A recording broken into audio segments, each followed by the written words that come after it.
this is Abina at Cross Keys Crafts. Sometimes inspiration just strikes me and I have to create a card. And this one is supposed to be really quick and simple. I have got my ink blending brushes here, I've got my Elements inks here in all colours of the rainbow, and I've got quite a few stencils from my stash. There might not even be enough, I'll have a look as I go along. So what my idea was, just to create stenciled images at an angle but all the way around. You will see in a moment what I mean with that. And I want to have a focal image in the middle, which will be this new cat stamp by Lavinia Stamps. He or she, no, must be a she, is called Luca, and I thought this would be really nice. And that also reminded me, I said in my last video I only need one, I think I said it anyway, and I only need one Father's Day card, but I always make one actually from my cat to my husband, so that will serve me there. Apologies for my voice, it's just gone. So all you need for that is, apart from the inks and the stencils, is 2 strips of paper. I have just got these. This is really thin paper. You could probably also use copy paper. These are just from my stash. I hope that the colour doesn't bleed. I don't want that. And all you need to do is stick these together at an angle.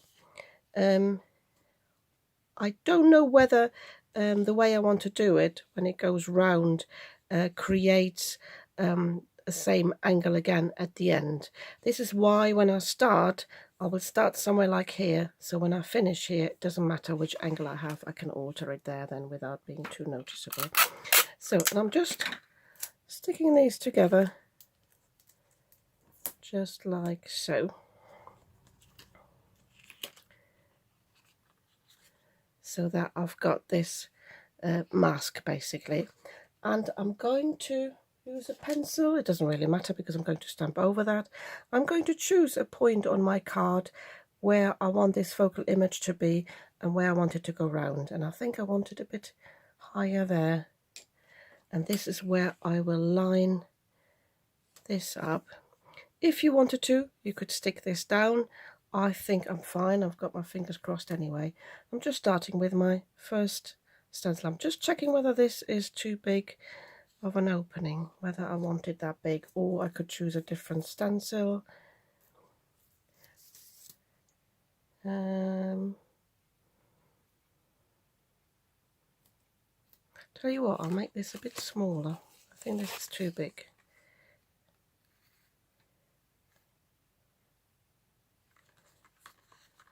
Might be another picture. Sorry about changing my mind. This is the problem with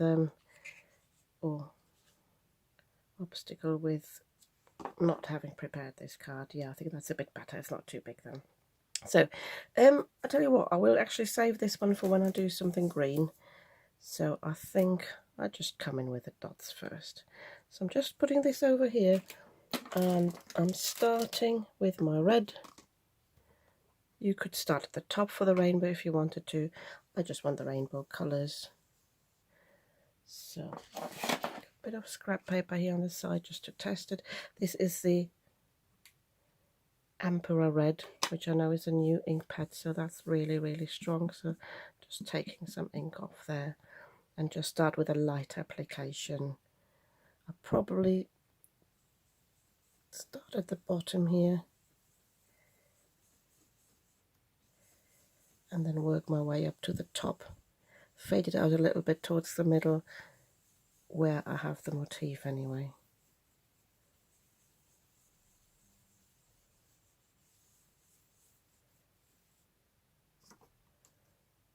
So I can take that off.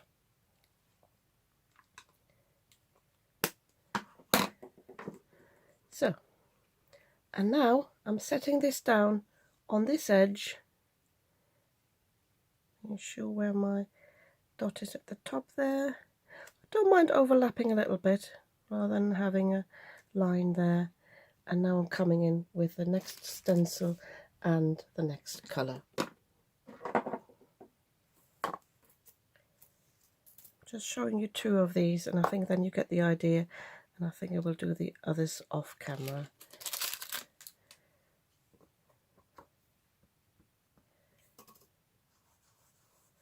can do, I usually do that as well. Stab these off a little bit in the lid because I know this one's very, oh no, that's not too bad actually.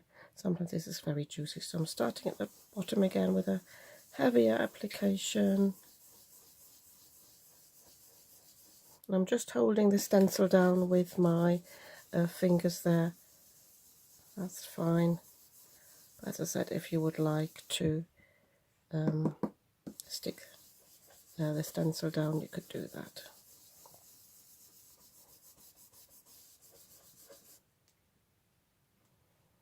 There we go. So if I take this off, I'm creating a pattern there.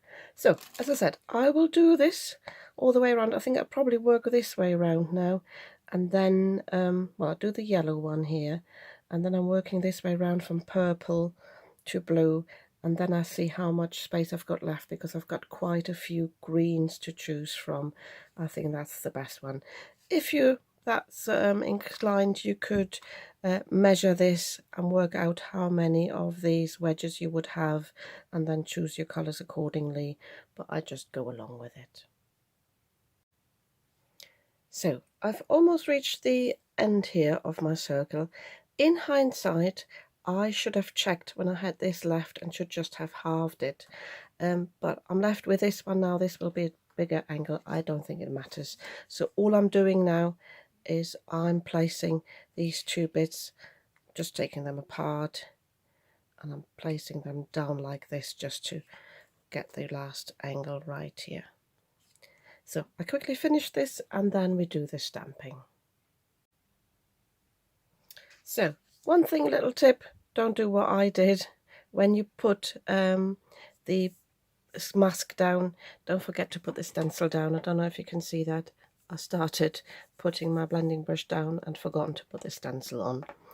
Also, I think the stencils with the smaller pieces or smaller cuts openings work more nicely on the smaller areas, and the ones with the really big ones, I saved the leaf one, but you can't really see the leaf motif that well. You can't really figure out, but it doesn't matter. So that would have worked more nicely down here actually. So I'm placing the stamp down. Reason why I'm using the stamping platform is I want this really to be a solid black colour to cover here the middle, and if I mess it up then the whole work is ruined. So I'm just wiping this a little bit, although I usually don't have any problems with Lavinia stamps.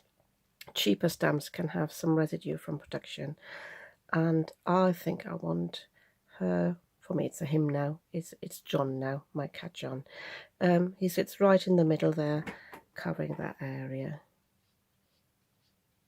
Talking of the little devil, he's outside the craft room door scratching on the flooring now. I'll better switch the camera off quickly and have a look what he wants. Yeah, John wants to go outside. That is if he thinks he's outside. He's actually sitting indoors behind the cat flap and watches the world go by, but hey. So I'm just inking him up here and making sure, so you can't probably see that, making sure I've got plenty of this ink on him. And then I'm just pressing this down and give that a few moments to rest on the cardstock.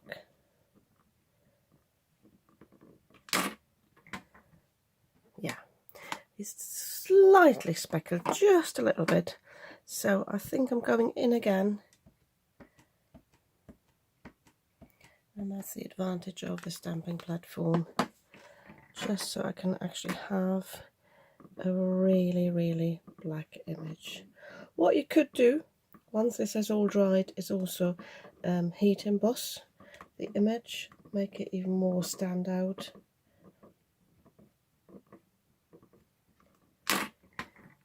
Yeah, I'm happy with this now. This is really a solid black now.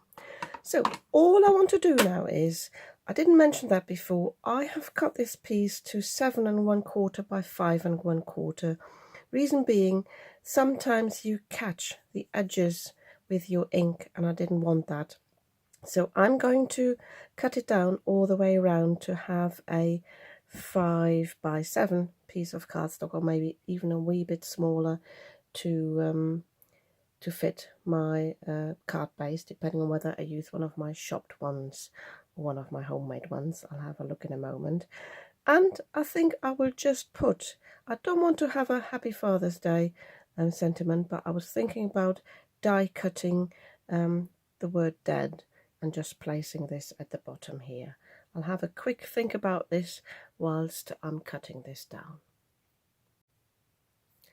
Rather than die cutting the word, I just thought it would be nice actually to stamp it. And I have got this alphabet stamp set from Textures. I didn't buy that. This came as a freebie with an order from Craft Stash, and I really like the look of that. So I'm just going to stamp my daddy. I've already rubbed the stamps to get rid of any residue, and I'm just starting in the middle. I'm doing daddy, so just starting here in the middle. I'm just eyeballing this. Make sure it's sort of straight. If you want to, you could use a ruler.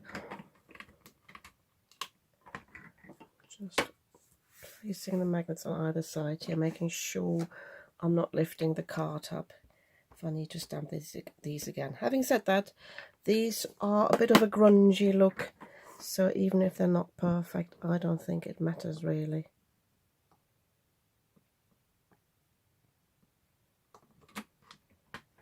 Yeah, that's nice. So I can place the A here, but I've got some residue on the D here from before. Either I could clean it, or I just use some acetate.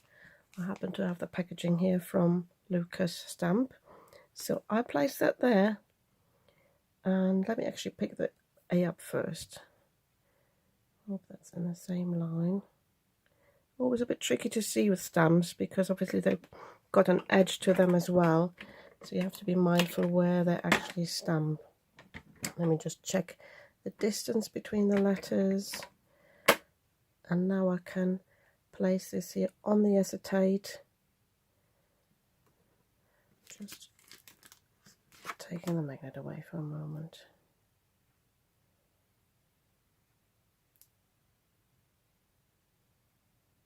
So making sure I'm not shifting the acetate there, the packaging, until I've picked it up. So, and now I can stamp these two at the same time. And I shall do the same again for the first D and the Y. And then I will mount this onto a 5x7 card. I think I just go for a white card base, maybe black. I'll have a think whilst I do this, and then I'll show you the finished card. So the card is finished. I did put it on a black card base. At a later date I will put a white panel here on the inside to write on, and I just realized I haven't covered this little bit where I accidentally put the ink down before putting the stencil down, but I think it'll be fine. I don't think my husband will notice. And also I thought I had, you don't need to do this stamping with the letters in the stamping platform. It might actually be a bit of a hindrance. You could just do that with your acrylic blocks, but I think it worked out okay. But the tip is there to just start in the middle and work your way out. Yeah, I'm really pleased with this. I think my cat did a very good job there, making a card for his daddy. Yeah, and yeah, I'm really pleased with this. And if you like this card too, you might want to give me a thumbs up. And if you'd like to see more of what I'm creating, you might want to subscribe to my channel. I'd be very happy about that. And I'll see you soon with another video.